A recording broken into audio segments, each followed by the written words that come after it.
আসসালামু আলাইকুম, সবাই কেমন আছেন? আশা করছি সবাই খুব ভালো আছেন। আমিও আলহামদুলিল্লাহ ভালো আছি। চলে আসলাম আরেকটি নতুন ব্লগ নিয়ে। তো আজকের ব্লগটা হচ্ছে আমার ছোট ভাগ্নির জন্মদিনের ব্লগ। তো সেদিন শুক্রবার ছিল, তো শুক্রবার দিন আমার বোনের হাজব্যান্ড বাসায় থাকে। তো ভাবলাম যে বিকেলবেলা ওদের বাসায় যাই। তো আর যেহেতু ভাগ্নির জন্মদিনও ছিল, তো ভাগ্নির জন্মদিন 2 দিন আগেই আর কি গিয়েছে। জন্মদিনের ডেটটা আর কি বুধবারে জন্মদিনের ডেট ছিল। তো আমরা শুক্রবার দিন গিয়েছিলাম। তো যাওয়ার সময় একটা কেক নিয়ে গেলাম, ওদেরকে সারপ্রাইজ দিলাম গিয়ে।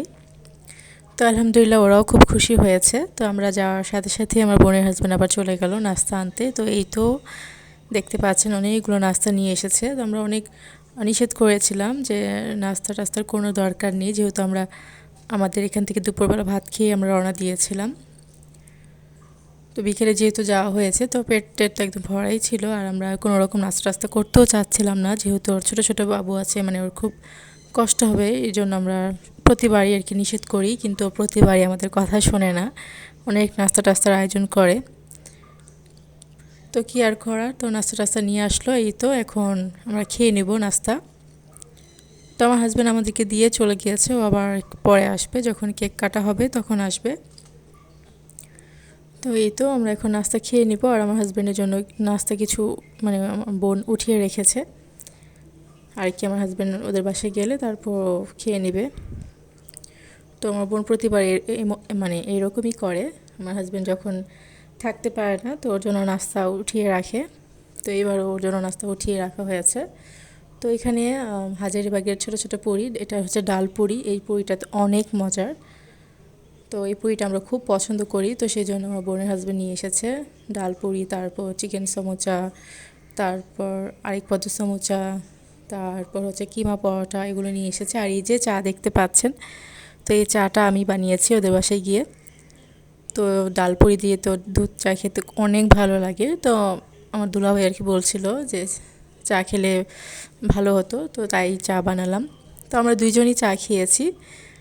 তো দুইজনে খুব ইয়ে করে আর কি চা খাওয়া হয়েছে, মানে একটু গোপনে চা খেতে চেয়েছি, কারণ বাচ্চারা চা দেখলে একদম পাগল হয়ে যায়, আর চা দিয়ে তো একদম ড্রেস ট্রেস নষ্ট করে ফেলে। তো কি আর বলবো, তো কিচ্ছু করার নেই, মানে খুব চেষ্টা করেছিলাম যে ওদেরকে না জানিয়ে লুকিয়ে চা খাবো, কিন্তু কোনোভাবেই সম্ভব হয়নি, ওরা দেখে ফেলেছে। তো আল্লাহর রহমতে ওরা আর তেমন ডিস্টার্ব করেনি, কারণ আমার বোনের হাজব্যান্ড আবার বেলু টেলু নিয়ে এসেছিলো, তো সেটা দেখে বাচ্চারা সেটা নিয়েই ব্যস্ত ছিল। আর এই তো বাচ্চাদেরকে রেডি করা হলো, তো কিছুক্ষণের মধ্যে কেক কাটা হবে।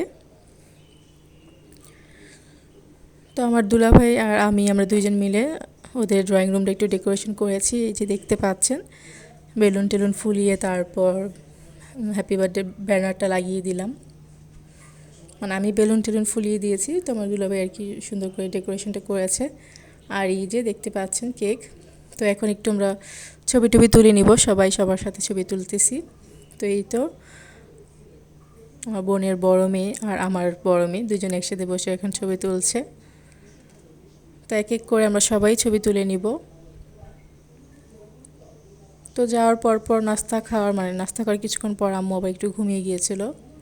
যতক্ষণ আমরা একটু ডেকোরেশন করছিলাম ততক্ষণ আম্মু একটু ঘুমিয়েছিল। তো কেক কাটার সময় আম্মুকে ডাকা হলো, আর তখনই আমার হাজব্যান্ড এসেছে। আর এই যে দেখতে পাচ্ছেন যার জন্মদিন সে অনেক কান্নাকাটি করছে, ও আসলে পার্টি ড্রেস একদমই পরতে চায় না।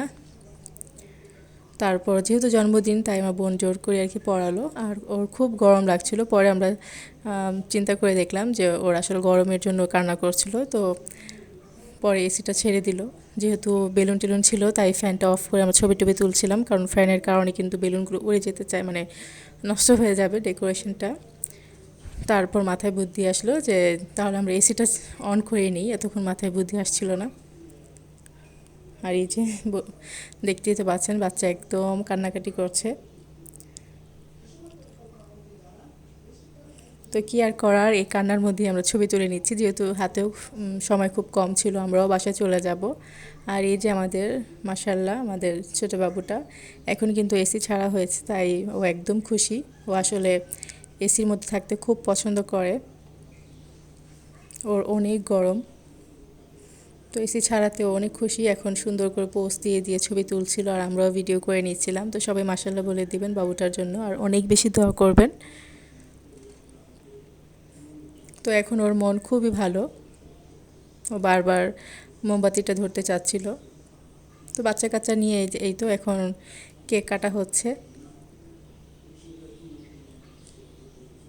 তো ব্লগ করার কারণে কিন্তু একটা সুবিধাই আছে, আমি প্রায় বলে থাকি, কারণ এগুলো একটা মেমোরি হয়ে থাকবে।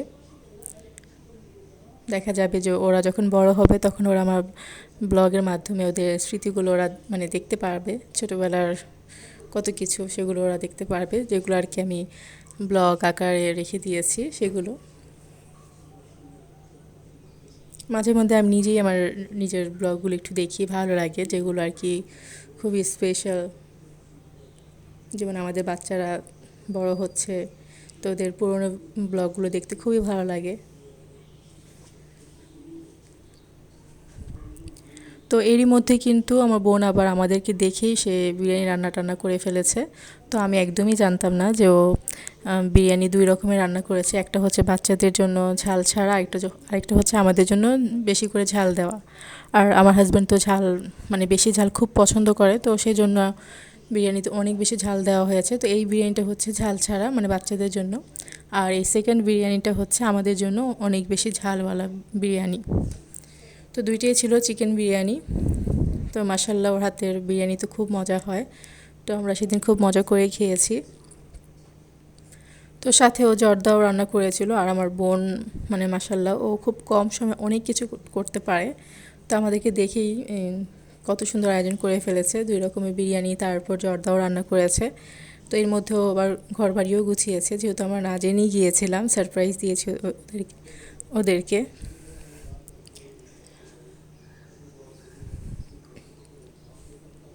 তো এই তো আমরা এখন খাওয়া দাওয়া করে নিচ্ছি, তো খাওয়া দাওয়া করে বাসায় চলে যাব।